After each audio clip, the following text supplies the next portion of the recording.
పూర్విత jewellers కొత్త brand Purvi అందమైన 18 grams బంగారు ఆభరణాలు దుబాటు ధరల్లో. వివరాలకు సంప్రదించండి. వెల్కమ్ టు అందమైన జీవితం. నమస్తే డాక్టర్ గారు. నమస్తే జయ గారు. కాల్ చేయనండి. చేయండి ప్లీజ్.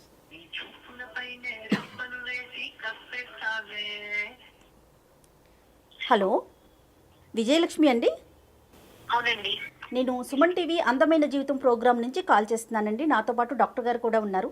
మాట్లాడొచ్చా మీతో? మేడం చెప్పండి మేడం. అమ్మా నమస్తే. విజయ కదమ్మా? విజయలక్ష్మి. అవును సార్, నమస్తే సార్. నా పేరు విజయలక్ష్మి అండి. డాక్టర్ గారు, అసలు నా సమస్య ఎంత విచిత్రమైన సమస్య అంటే డాక్టర్ గారు, బయట ప్రపంచాన్ని నమ్మలేం సరే, ఇంట్లో మనిషిని కూడా నమ్మలేని పరిస్థితిలో నేను ఈ మెయిల్ చేయడం జరిగింది డాక్టర్ గారు. సో నేనేంటంటే మదర్ లేకుండా పెరిగిన చైల్డ్ అన్నమాట. నా తర్వాత చెల్లెలు ఉంది. మా డాడీ నానమ్మ అండర్ లో నేను పెరిగాను. ఓకే. నేను చిన్నప్పుడే, నాకు 7-8 years ఉన్నప్పుడే మమ్మీ డాడీ సమ్ డిస్ప్యూట్స్ తో వాళ్ళు దూరం అయిపోయారు. అప్పటి నుంచి డాడీ దేంతో దూరం అయ్యారు? వాళ్ళకి ఇంకా క్లాషెస్, వాళ్ళ మధ్యనే సరిగ్గా మ్యూచువల్ గా సరిగ్గా లేక క్లాషెస్ వచ్చి దూరం ఉంటున్నారు వాళ్ళు. ఓకేనమ్మా, విడిపోలేదు అంటే డైవర్స్ అవ్వలేదు కానీ దూరంగా ఇంకా ఉంటుంది. అఫీషియల్ డైవర్స్ అవ్వలేదు డాక్టర్. సో అలా పెరిగిన సిచ్యువేషన్ లో నన్ను చాలా జాగ్రత్తగా, అంటే రెస్ట్రిక్టెడ్ గా, అమ్మ లేదు కదా జాగ్రత్తగా అన్నట్టుగా పెంచుకొచ్చారు. సో అయిపోయింది. నేను మంచి మెరిట్ స్టూడెంట్ ని, కాలేజ్ లో టాప్, క్యాంపస్ లో రిక్రూట్ అయిపోయాను, జాబ్ చేసుకుంటున్నాను డాక్టర్. ఇంకా మా ఫాదర్ ఏమనుకున్నారో ఏంటో, ఇంకా ఒక అమ్మాయికి పెళ్లి చేసేద్దామనే థాట్ లో ఆయన ఉన్నారు. ఇంటికి పెద్ద నేనే. సరే సంబంధాలు చూడటము చేయడము అన్ని చేస్తున్నారు. ఈ మ్యాచ్ వచ్చింది డాక్టర్ నాకు, మా హస్బెండ్ ది. జాబ్ లో ఉన్నప్పుడే నేను మ్యాచ్ వచ్చింది. ఇంకా ఓకే, సెటిల్ అయ్యాను కదా, నేను మా నాన్న వాళ్ళని కూడా చూసుకోవచ్చు, నాకు ఒక ఫ్యామిలీ అవుతుంది అని ఒక థాట్ తోటి పెళ్లికి ఒప్పుకున్నాను. సేమ్ 2016 లోనే మ్యారేజ్ కూడా అయిపోయింది. ఆయన అప్పుడు అసలు ఎంత బాగా మాట్లాడారంటే, నీ మనసులో ఉన్నవన్నీ నాకు చెప్పు, మన ఇద్దరి మధ్య ఎలాంటి ట్రాన్స్పరెన్సీ ఉండకూడదు, రేపన్న రోజున ఎవరు థర్డ్ పర్సన్ మనకి రాకూడదు అని చెప్పి ఎంత బాధ్యతగా మాట్లాడి కూర్చోబెట్టారు. ఆయన ప్రేమకి నిజంగా నేనైతే మా నాన్న తర్వాత ఎక్స్పెక్ట్ చేస్తున్నాను డాక్టర్ ఆయన్ని.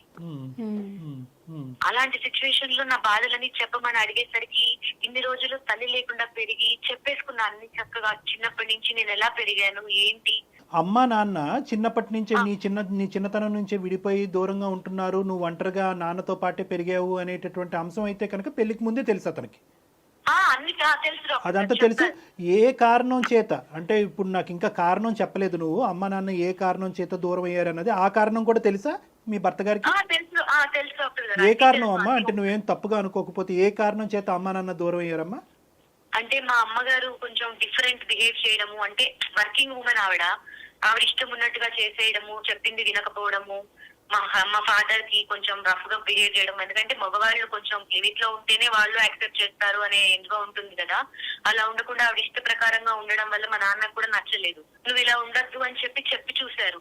ఆవిడ నా ఇష్టం, నేను ఇలాగే ఉంటాను అని చెప్పి కొంచెం రఫ్ గా మాట్లాడడం, ఇలా చేయడం జరిగింది డాక్టర్. దాని వల్లే వాళ్ళు దూరంగా ఉన్నారు. ఇప్పటికే ఆవిడ బిహేవియర్ లో మార్పు లేదని ఇంకా అలా కంటిన్యూటీ అలాగే ఉంది డాక్టర్ గారు.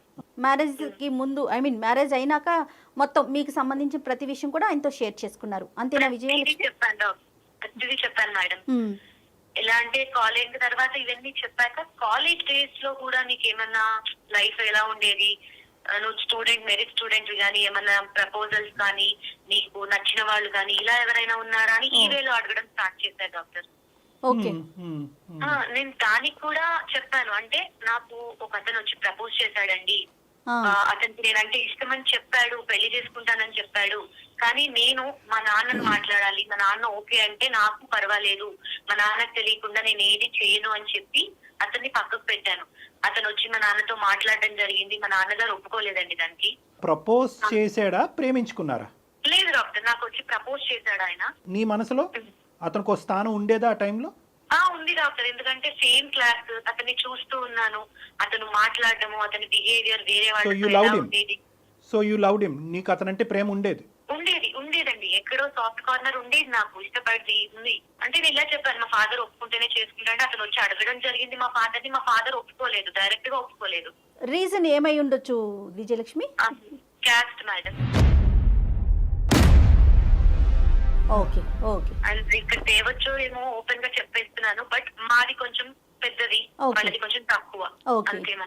ఆ ఒక్క రీజన్తో మీ ఫాదర్ యాక్సెప్ట్ చేయలేదు. చేయలేదు. నేను లవ్ చేసినా పర్లేదు కానీ క్యాస్ట్ డిఫరెన్స్ వస్తే నేను చెయ్యను ఓకే అని చెప్పి ఆ అబ్బాయికి చెప్పే రకంగా అబ్బాయికి చెప్పి పంపించి నాతో తర్వాత కూర్చొని మాట్లాడారు మేడం. మాట్లాడి వద్దమ్మా నీకు రేపు లైఫ్ ఉండదు అన్ని చెప్తే, సరే డాడీ చిన్నప్పటి నుంచి మీరు చెప్పిందే నేను విన్నాను కాబట్టి నా లైఫ్ ఏంటో మీకు తెలుస్తుందని నేను కూడా కాంప్రమైజ్ అయిపోయి జాబ్ లో జాయిన్ అయిపోయి పెళ్లి చేసేసుకున్నా ఈయనని. ఇదే మాట ఈయనకి కూడా చెప్పాను, మా హస్బెండ్ కి కూడా. కాదు విజయలక్ష్మి నాన్నగారు మీతో మాట్లాడినప్పుడు మీరు కన్విన్స్ అయ్యారా, లేకపోతే పరువు మర్యాద ఇవన్నీ ఆలోచించి ఆగిపోయారా? లేదు, మా నాన్నగారు చెప్పిన వేలో నేను చాలా కన్విన్స్ అయ్యాను. Yes. ఎందుకంటే మా నాన్నగారు వాళ్ళది కూడా లవ్ మ్యారేజ్ అండి. వాళ్ళది లవ్ మ్యారేజ్, వాళ్ళకి తెలుసు ప్రేమ అంటే, ఆయనకి తెలియకుండా లేదు. కాకపోతే చూసారు కదా ఇలా అయిపోయింది. ఆయన ఏం జాగ్రత్త తీసుకున్నా నాకు తీసుకుంటారని తెలిసి నమ్మకం ఉంది నాకు. ఓకే. కానీ ఫస్ట్ లవ్ లాగే అనిపిస్తుంది. ఇంత నచ్చినటువంటి అబ్బాయి దూరం అయ్యాడు అనేటటువంటి బాధ నీకు ఏ కోసాన అనిపించలేదా? ఆ పెయిన్ ఏమైనా ఫీల్ అయ్యారా మీరు? ఆ పెయిన్ చాలా ఫీల్ అయ్యానండి లోపల, చాలా అంటే చాలా. కానీ మా నాన్నగారు నన్ను 25 ఏళ్ళు పెంచిన ప్రేమకి నేను ఒక విలువ ఇవ్వాలి. అంటే తను రెండు ఇష్యూస్ ని బేరీజ్ వేసుకుంది డాక్టర్ గారు, రెండు వైపులా ఆలోచించుకుంది, చాలా మెచ్యూర్డ్ గా ఆలోచించింది అనుకోవాలేమో. రైట్ విజయలక్ష్మి, నెక్స్ట్ ఏంటండి? మా హస్బెండ్ కి చెప్పానండి కూర్చోబెట్టి, ఇలా జరిగిందండి, మా నాన్నగారు ఒప్పుకోలేదు, సరే మేము కూడా హ్యాపీగా ఎవరికి వాళ్ళు మూవ్ ఆన్ అయిపోయాం లైఫ్ లో అని చెప్తే మా హస్బెండ్ కూడా చాలా పాజిటివ్ గా తీసుకున్నారు. ఇవన్నీ జరుగుతుంటాయి లైఫ్ అన్నాక ఉంటాయి అని చెప్పారు. అసలు నేనైతే చాలా హ్యాపీ అయ్యాను, అమ్మయ్య నా లైఫ్ లో మా హస్బెండ్ కి తెలియని విషయం అంటూ ఏం లేదు, ఇంకా నా లైఫ్ చాలా బాగుంటుంది, ఫాదర్ తర్వాత ప్రేమగా చూసుకునే హస్బెండ్ దొరికాడు అని ఒక హోప్ తో వచ్చేసింది మొత్తం లైఫ్. కాదు విజయలక్ష్మి, మీకు మ్యారేజ్ అయిపోయిన తర్వాత ముందతను మళ్ళీ ట్రై చేయటం కానీ మీతో మాట్లాడే ప్రయత్నం చేయటం కానీ అలా ఏం జరగలేదు? కాంటాక్ట్ లో ఉన్నావమ్మా? లేదండి, నేను అసలు కాంటాక్ట్ లో లేనండి అతనితో. నార్మల్ గా ఫేస్బుక్ లో అతను ఉండడము, ఫ్రెండ్స్ లిస్ట్ లో అన్ని ఉంటాయి. కాకపోతే నేను అతన్ని కాంటాక్ట్ చేయడం, అతను నన్ను కాంటాక్ట్ చేయడం అనేది ఇప్పుడు దాకా జరగలేదండి. మంచిగా మాట్లాడి రాబట్టాడు అనేటటువంటి పాయింట్ అక్కడ ఇంపార్టెంటా, లేదంటే నువ్వు ఎలాగన్నా చెప్పిండే? ఎగ్జాక్ట్లీ డాక్టర్ గారు చెప్పేశాను డాక్టర్ ప్రతిదీ. ఆయన కూడా రిసీవ్ చాలా బాగా చేసుకున్నారు. ప్రేమగా నటించాడా, నిజంగా ప్రేమించేవాడా స్టార్టింగ్ లో? నిజంగా ఆ టైంలో ప్రేమించేవారండి. Right, okay. సో ప్రేమ ఉంది, ప్రేమ లేకపోవటం అప్పటిదాకా ప్రేమ ఉందని నేను కూడా అనుకున్నాను డాక్టర్. Right right. చెప్పేశాను, అదే ప్రేమలో మొత్తం చెప్పేశాను. Okay, with in few days లో మొత్తం ఎక్స్ప్రెస్ చేశారు. తారుమారైపోయిందండి, నేను ఎక్స్పెక్టేషన్స్ అన్ని తారుమారైపోయాయి మేడం. 4 years బాబండి నాకు. అసలు ప్రతి వాక్ ఆఫ్ లైఫ్ లో నన్ను అనుమానిస్తున్నాడండి. ప్రతి వాక్ ఆఫ్ లైఫ్. పొద్దున పాలవాడు వచ్చి వాడితో మాట్లాడినా కూడా అసలు ఏంటి అంతసేపు మాట్లాడతావేంటి, ఇలా మాట్లాడతాం. పేపర్ వాడు వస్తే వాడితో మాట్లాడతా. అనుమానించడానికి సమూజీ లేకుండా అనుమానిస్తున్నాడండి. నేను వర్కింగ్ ఉమెన్ ని, ఒక పక్కన వర్క్ చేసుకుంటున్నాను, నేను చేసుకుని ఇంత ప్రెస్టీజియస్ గా ఉంది, పిచ్చి పనులు చేస్తానని ఎలా ప్రతి వాక్ ఆఫ్ లైఫ్ లో అనుమానిస్తున్నాడండి. అది ఇష్యూ అవ్వటం, మరి ఇద్దరు ఒకరికొకరు మాట్లాడుకోవటం జరుగుతూ ఉంటుందా విజయలక్ష్మి? దాని గురించి నేను చాలా సార్లు ఆయన్ని కన్విన్స్ చేసి, అలా కాదండి జరిగింది చెప్పాను తప్ప నా లైఫ్ లో అలా ఉండదు, you are my life and complete గా నేను మీకే, అలా నా లైఫ్ లో ఏం లేదని కూడా కన్విన్స్ చేయడానికి చెప్పడానికి కూడా చూసాను మేడం. అంటే ఇప్పుడు జరిగేటటువంటి, అంటే ఇప్పుడు ఈ చెప్పడానికే అసహ్యంగా ఉందమ్మా, పాలవాడు, పోస్ట్ మ్యాన్ ఏవో అని అంటున్నావు. అంటే ఇప్పుడు జరిగేటటువంటి ఎదురయ్యేటటువంటి మగాళ్ళ గురించి అతను ప్రధానమైనటువంటి అనుమానమా, లేదంటే ఆ గతంలో ఉండేటటువంటి అబ్బాయిని నువ్వు కంప్లీట్ గా మనసులోంచి తీసేసేవా లేదా అనేటటువంటిది అతని ఆలోచన? అలా పోనీ నన్ను ఓపెన్ గా అడగాలి కదా డాక్టర్. ఇప్పుడు నీకు లైఫ్ లో జరిగే ఏమన్నా ఉన్నాయా, క్లీన్ హ్యాపీగా ఉన్నావా మొత్తం నాతో అని చెప్పి ఆయన స్పేర్ చేసి టైం మాట్లాడాలి డాక్టర్. అలా కూడా మాట్లాడరు ఆయన నాతో. He doesn't give a chance for communication. ఓకేనమ్మా. అలా కూడా మాట్లాడరు. ఇంకా నన్ను చాలా వెక్స్ అయిపోయారు. ఇప్పుడు నాకు 4 years బాబు డాక్టర్. అతను కూడా అబ్బాయి. రేపన్న రోజున నా నెక్స్ట్ జనరేషన్ బాధపడకూడదు, ఇలా నాలాగా సఫర్ అవ్వకూడదు, వాడు వాళ్ళ నాన్నని చూసి నేర్చుకోవడం అని గ్యారెంటీ ఏంటి? నాన్నగారితో మాట్లాడేవమ్మా? నీకు ఇష్టమైనటువంటి వ్యక్తి నాన్నగారితో నీ బాధను చెప్పుకున్నావా? విషయం అక్కడి వరకు వెళ్ళిందా? ఒప్పుకోరు, రానివ్వరు ఎవరిని. మా నాన్నతో మాట్లాడుతుందని చెప్పి రూల్స్ పాస్ చేస్తారు. ఇది ఇలా ఉంది డాక్టర్ గారు నా పరిస్థితి. అంటే మీ ఫాదర్తో కానీ సిస్టర్తో కానీ, అంటే మీ ఫ్యామిలీతో మీకు ఇంకా రిలేషన్ లేదా విజయలక్ష్మి? లేదు మేడం, 2 years అయింది. కట్ చేసేసాడు మేడం, ఆయన కట్ చేసేసాడు. సరేనండి, అంటే డైరెక్ట్గా రిలేషన్ లేదు. మీరు ఒక ఎంప్లాయీ బయటకు వెళ్తారు కదా, బయట ఎక్కడైనా కలిసే ప్రయత్నం కానీ ఈ 2 yearsలో ఎప్పుడైనా మీరు కలిసి మీకు జరిగిన ఈ పెయిన్ని నాన్న ముందు ఏమన్నా డిస్కస్ చేశారా, పోనీ సిస్టర్తో కానీ? లేదండి, నాన్న ముందు డిస్కస్ చేసే ఛాన్స్ నాకు ఇవ్వలేదు. నేను బయటికి వెళ్తాను, కానీ రాగానే ఇప్పుడు నా ఫోన్ చూడడం, ఇలాంటివి అనుమానం అంటే ఇక్కడి నుంచే కదా మేడం. నా ఫోన్స్ చూడడం, నేను ఎవరితో మాట్లాడాననేది చూడడం, ఇవన్నీ చేసి నేను ఆల్రెడీ ఫోన్ రాగానే ఆయనకి ఇచ్చేస్తాను మేడం. ఎందుకంటే ఇలా మాట్లాడుతున్నారు కదా, కొంచెం నమ్మకం క్రియేట్ చేయాలి, నేను కరెక్ట్ గా ఉంటేనే ఆయనకి నమ్మకం క్రియేట్ అవుతుంది అనే ఒక ఆలోచనతో నేను వాళ్ళతో కనీసం మాట్లాడడానికి కూడా ట్రై చేయలేదు. నాలో మార్పు ఉంటుందంటే ఆయన మారుతాడనే చిన్న ఆశతో వెయిట్ చేస్తున్నానండి. మాటల టార్చర్ వరకేనా లేదంటే చేతలు? అసలు అక్కర్లేదు, మాటలు చాలా మనసులో ఎలా గుచ్చుకుంటాయంటే ఆయన మాట్లాడే మాటలు చిన్న చిన్న మాటలు, అసలు చివరికి ఎవరన్నా అవనేది అసలు వాడెవరు అని కూడా మాటలతో హింసిస్తున్నాడు అతను. కొట్టినా పర్వాలేదు డాక్టర్, నేను కాసేపు మందు రాసుకున్నా నొప్పి మర్చిపోగలను, కానీ మనసుకు తగిలిన గాయం మాత్రం నాకు అసలు మానదు డాక్టర్. విజయలక్ష్మి, వాళ్ళ పేరెంట్స్ ఏంటండి? అతని మీ హస్బెండ్ వాళ్ళ పేరెంట్స్ ఉన్నారా? వాళ్ళకి తెలుసా ఈ విషయాలన్నీ? అసలు వాళ్ళు నాతో సరిగ్గా ఉండరు. వాళ్ళు కూడా వాళ్ళ తమ్ముడికే సపోర్ట్ చేస్తారు మేడం. ప్రతిదీ ముద్దుల తమ్ముడు అన్నంత ఇదిగా వాళ్ళు ప్రతిదీ వాళ్ళకి, ఇంకా ఎక్కువ కావాలంటే నా మీద కల్పించి చెప్తారు. ఇంకా ఏమైనా చెప్పడానికి ఛాన్స్ ఉంది. ఎలాంటి సలహా కోసం మమ్మల్ని మెయిల్ పెట్టారు విజయలక్ష్మి? మీరు ఏమి ఎక్స్పెక్ట్ చేస్తున్నారు? మేడం, నేనైతే మెంటల్ గా చాలా ఫిక్స్ అయిపోయాను. అసలు నాకు వద్దితను, ఇంకా నేను వెళ్ళిపోనా అని ఒక వైపు ఉన్నప్పటికీ అతని మీద ప్రేమ నన్ను ఆపేస్తుంది. నాకు చాలా ఇష్టం ఆయన అంటే. నాన్న తర్వాత అంత ప్రేమని ఈయనకే పంచాలి అనే మైండ్ సెట్ తో వచ్చిన మనిషిని నేను. వెళ్ళిపోదాం అనిపించి 2 times నేను యాక్చువల్గా వెళ్ళిపోదాం అనుకుని ఆగిపోయాను. ఒకసారి సూసైడ్ అటెంప్ట్ దాకా వెళ్ళి ఆగిపోయాను. ఇప్పుడు ఇతనికి అనుమానం, అది ఎట్లా ఈ కొడుతున్నాడో తిడుతున్నాడో అంటే కొట్టేది తిట్టేది కనిపిస్తుంది, కానీ తన మాటల ద్వారా హింసిస్తున్నాడు కదా. దీన్ని కూడా ఒక రకమైన మానసిక ఇబ్బంది అనుకోవచ్చు అంటారా? ఇదంతా కూడా ఒక కండిషనల్ లవ్ అంటారమ్మా. ఈ ప్రేమలో కండిషన్స్ ఉన్నాయి. ఈ అమ్మాయిని ప్రేమ ఒకప్పుడు ఈ క్యారెక్టర్ అనేటటువంటి అంశం ఈ రోజు విజయ అతనికి చెప్పకుండా ఉంటే కనుక బహుశా ఇంకొక స్వర్గలోకం ఈ అమ్మాయి చూసి ఉంటుంది.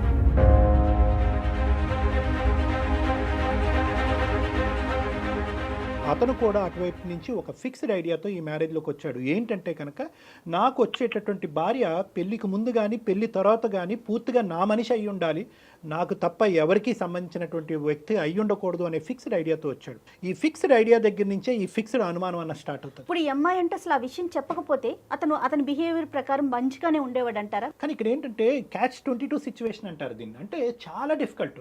నీకు ఎదురుగా కూర్చునే 10 రోజుల క్రితం పరిచయమైనటువంటి ఒక వ్యక్తి యొక్క మనస్తత్వం పూర్తిగా తెలియకుండా అతను ప్రేమగా మాట్లాడాడు, మంచిగా మాట్లాడాడు అని చెప్పి నువ్వు కథంతా విప్పి అతనికి చెప్పటం అయిపోయినటువంటి కథ.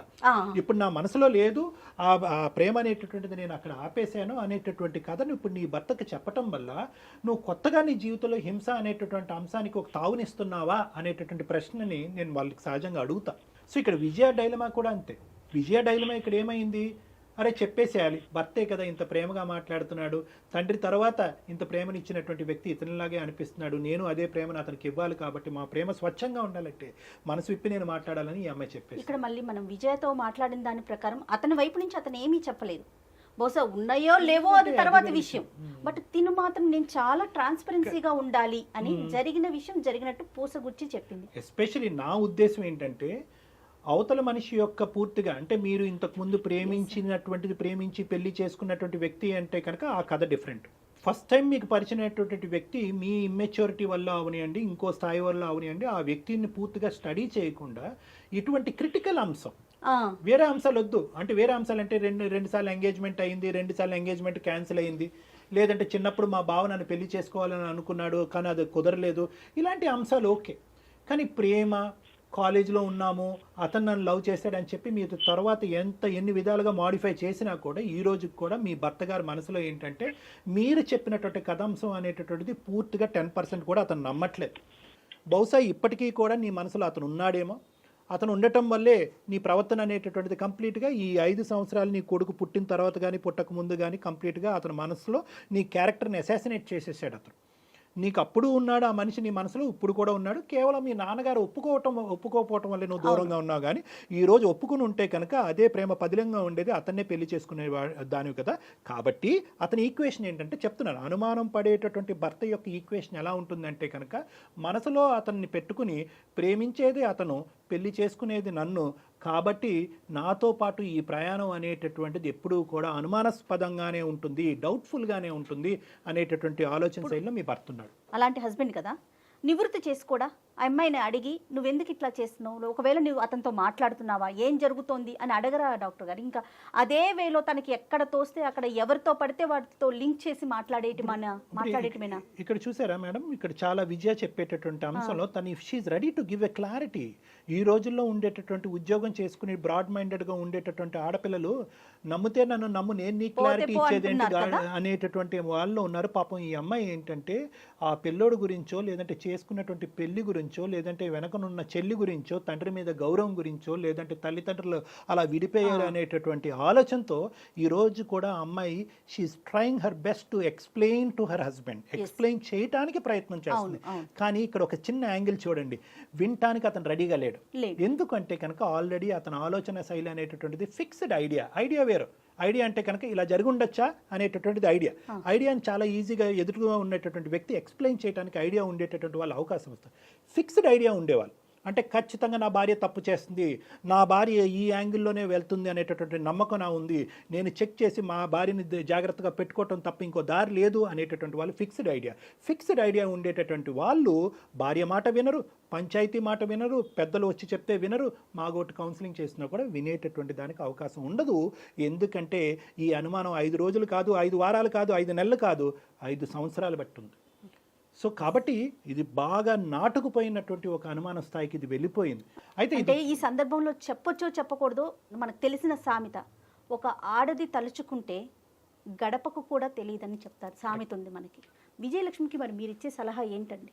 ఇందాక సార్ అన్న దాంట్లో అంటే తను మార్చుకోవాలని ప్రయత్నం చేస్తున్నారు అంటే నన్ను నా గురించి పెళ్లికి ముందు ఎంక్వైరీ చేసుకున్నారండి చుట్టుపక్కల. ఓకే, అంటే ఎంక్వైరీ చేసి ఎప్పుడు నెగిటివ్ గా చెప్పలేదండి అక్కడ. రైట్, అంటే ఇక్కడ ఈ యాంగిల్ కూడా నేను చెప్తాను విజయమ్మ, జాగ్రత్తగా విను. ఇంతమందిని ఎంక్వైరీ చేసినా కూడా బయటపడినటువంటి అంశం నువ్వు కొనసాగించావు అంటే కనుక ఎంత సీక్రెట్గా ఆ అబ్బాయిని ప్రేమించి ఉంటావు, ఎంతమంది కళ్ళగప్పి నువ్వు ఈ ప్రేమాయణం కొనసాగించే ఉంటావు అనే యాంగిల్లో మీ భర్త ఆలోచిస్తున్నాడు. అంటే నెగిటివ్గా థింక్ చేసేటటువంటి వ్యక్తి యొక్క మైండ్ సెట్ ఎలా ఉంటుందంటే, మీ ఇంటి చుట్టూరు 10 మందిని కాదు, మీ ఇంటి చుట్టూరు ఉండే 100 మందిని, మీ ఆఫీస్లోని మీ కాలేజీలో అందరినీ కనుక్కున్నా కూడా వాళ్ళందరూ చెప్పేటటువంటి మాట ఒక ఎత్తు, నీ నోట్లోంచి వినిపించేటటువంటి మాట ఒక ఎత్తు అనమాట. అంటే తను రిసీవ్ చేసుకోవడం తన కోణంలోనే రిసీవ్ చేసుకుంటాడు, అది మాడిఫైడ్, అది ఆల్రెడీ ఏంటంటే ఆ మౌల్డ్ అయిపోయింది. ఆ బ్రెయిన్, నా భార్య నేను తప్ప ఎవరు ఉండకూడదు అనేటటువంటి మౌల్డ్ అయినటువంటి బ్రెయిన్లో అనుమానం రావడానికి 100కి 100 పాళ్ళు అవకాశం ఉంటుందమ్మా. అయితే అమ్మా చెప్పండి. బయట తిరగలేదు, ఎక్కడ తిరగలేదు, అయినా కూడా ఎంత అనుభవించాల్సి వస్తుంది. మాట అతను చెప్పడం వల్ల నేను మా నాన్నను అడగండి అన్న దాని వల్ల ఎంత అనుభవిస్తున్నాను అంటే, అందరిలాగా ఎంజాయ్ చేసింది కాదు, ప్రేమ అంటే లవర్ లాగా తిరిగింది కాదు, పనిలెక్కింది కాదు. ఎంతసేపు డాక్టర్ బర్స్ట్ అవ్వాలంటే ఎంతసేపు పడుతుంది, కానీ నాకు నా హస్బెండ్ అంటే చాలా ఇష్టం డాక్టర్. ఎందుకు? ఆయన అంతే, మా నాన్నంత ప్రేమ, ఎందుకంటే పెళ్లి చేసుకున్నా నాకు ఆయన అంటే ఇష్టము, నాకు కొడుకున్నాడు, ఆయన చూసుకుంటాడని నమ్మకంతో నేను పెళ్లి చేసుకున్నాను. అంటే ఈ ఒక్క అంశం తీసి పక్కన పెడితే కనుక మిగతా ఇష్యూస్ లో, అంటే ఇంటికి కావాల్సినటువంటి సదుపాయాల్లో, నీకు కావాల్సినటువంటి అవసరాలు తీర్చేటటువంటి అంశంలో అలవాటులు లేకుండా, ఇల్లు ఆఫీస్ తప్ప ఇంకొక లోకం లేకుండా మిగతా అన్ని అంశాల్లో మార్కులు వేస్తావమ్మా నీ భర్తకి? నాకు అసలు మా ఆయన విషయంలో అలా ఎలాంటి లోటు లేదండి, అనుమానం తప్ప. బూజింగ్ ఉందండి, ఆయనకి బూజింగ్ ఉంది, బూజింగ్ అలవాటు ఉంది. ఉన్నప్పుడు ఏం మాట్లాడరండి, పోస్ట్ కాన్షియస్ లో ఉన్నప్పుడే మాట్లాడతారు ఆయన మాటలది. సో తను తెలిసే మాట్లాడుతున్నారు, పోనీ తాగి మాట్లాడతారా అంటే అది వేరండి డాక్టర్. కాన్షియస్ మైండ్ లో లేరని నేను అడ్జస్ట్ అవుతాను. అంటే విజయ్ మాట్లాడుతున్నారు. ఒకటి క్లారిటీ అమ్మా, అంటే ఈ మిగతా అన్ని అంశాల్లో బాగా చూసుకునేటటువంటి భర్త గురించి, లేదంటే అబ్బాయికి ఒక తండ్రి కావాలి అనే ఉద్దేశంతో ఇతనితో ప్రయాణం కొనసాగాల, లేదంటే ఈ అనుమానం అనేటటువంటి యాంగిల్ ఏదైతే ఉందో అనుక్షణం నిన్ను ఇబ్బంది పెట్టడం వల్ల మిగతా అంశాల్లో ఎంత గొప్పగా అనిపించినా కూడా ఇది నేను తట్టుకోలేనటువంటి పరిస్థితిలో ఉన్నాను, నేను మానసికంగా చిదిగిపోతున్నాను కాబట్టి బయటపడాలి అని అనుకుంటున్నారా? టు స్టే మీరు అన్న సెకండ్ పాయింటే కరెక్ట్. నాకు అన్ని ఇస్తారు, అన్ని బాగుంటాయి, కానీ ఆ నోటితో మాట అనడం ఎందుకు? నువ్వు అన్ని ఇచ్చి మాటతో పోగొట్టుకుంటున్నారు ఆయన వాల్యూని. అయితే ఇక్కడ నువ్వే కౌన్సిలర్ అమ్మ నీ భర్తకి. I'm sorry to say this. నువ్వు ధైర్యాన్ని తెచ్చుకుని అతనిలో కాన్ఫ్లిక్ట్ అవి ఫ్రిక్షన్ అయ్యి గొడవ పెట్టుకోకుండా, నేను ఇంత మానసిక క్షోభను అనుభవిస్తున్నాను, నేను ఇది ఇంకా తట్టుకునేటటువంటి పొజిషన్ లేదు, నా దారి ఏదో నేను చూసుకోవాలి అనుకుంటున్నాను, లేదా నీలో మార్పు తెచ్చుకో, లేదా నా దారి నేను చూసుకుంటాను అనేటటువంటిది ఒక గీత గీయటం అనేటటువంటిది ఇప్పటికే నువ్వు చాలా లేట్ చేసేవేమో అని అనిపిస్తుంది. నేను బ్లాస్ట్ అవటం ఎంతసేపు అంటే బ్లాస్ట్ అవ్వమనట్లేదు, నేను బ్లాస్ట్ అయ్యి గొడవ పెట్టుకుని అతన్ని ఇంకా హింసావాదం చూపెట్టే పరిస్థితి తెచ్చుకోమని అనట్లేదు. But tell your feeling. నువ్వు బాధపడుతున్నాను కానీ ఇక్కడే పడుంటాను అనే యాంగిల్ అతనికి చూపెడుతున్నావు. నేను బాధపడితే ఇంకా బాధపడేటటువంటి పరిస్థితి వస్తాయి కనుక బయటపడేటటువంటి ఆలోచనలో నేను ఉంటాను, నాకు ఆ అవకాశం ఉంది అనేది నువ్వు అతనికి చెప్పాలి. 100% నేను ఆయనకి ఇంకో ఛాన్స్ కూడా ఇచ్చాను డాక్టర్. ఏంటంటే నా ఫోన్ తీసుకెళ్లి ఆయన దగ్గర పెడతాను. అంటే నేను ఏదైనా మాట్లాడట్లేదు, నేను ఎవరితో కాంటాక్ట్ లో లేను, ఆయనకు అలాగైనా నమ్మకం కుదురుతుందేమో. అలా అవ్వదమ్మా. నేను నా మాట విను. నువ్వేంటంటే ఇంక ఇలాగ అన్ని సబ్మిట్ చేసే కొద్దీ అతను ఏమనుకుంటాడంటే కనుక ఎక్కడో ఏవో తప్పులు చేసి వస్తున్నావు కాబట్టి నీ తప్పుని కప్పిపుచ్చేటటువంటి ప్రయత్నంలో ఇంకో ఎత్తుకు పై ఎత్తేసి ఆ ఇన్ఫర్మేషన్ అంతా డిలీట్ చేసి సింపుల్ గా ఫోన్ అతను ముందు పెడుతున్నావు అని అనుకుంటాడు. అనుమానం పడేటటువంటి ఆలోచన శైలిలో ఉండేటటువంటి వాళ్ళకి నువ్వు ఇంకా సబ్మిసివ్ అయ్యి ఇంకా తలదించుకుని ఇంకా ఇంకా ఇంకా మెట్టు దిగి ఎక్స్ప్లెయిన్ చేయడానికి అవకాశం లేని చోట ఎక్స్ప్లెయిన్ చేసేటటువంటి పిచ్చి ప్రయత్నం ఇంకా ఆపు. ఇంకా అవసరం లేదు ఇది. It will not happen. If it has not happen for 5 years, it will not happen again. కాబట్టి మీరు ధైర్యం చేయండి విజయలక్ష్మి, ఒక్క స్టెప్ ముందుకు వేయండి.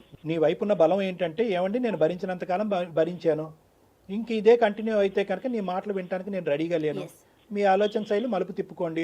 మలుపుకు తిప్పుకునే అవకాశం లేకపోతే కనుక పదండి ఎవరైనా పెద్ద మనిషి దగ్గరికి వెళ్దాం, లేదంటే ఎవరైనా డాక్టర్ దగ్గర కౌన్సిలింగ్కి వెళ్దాం.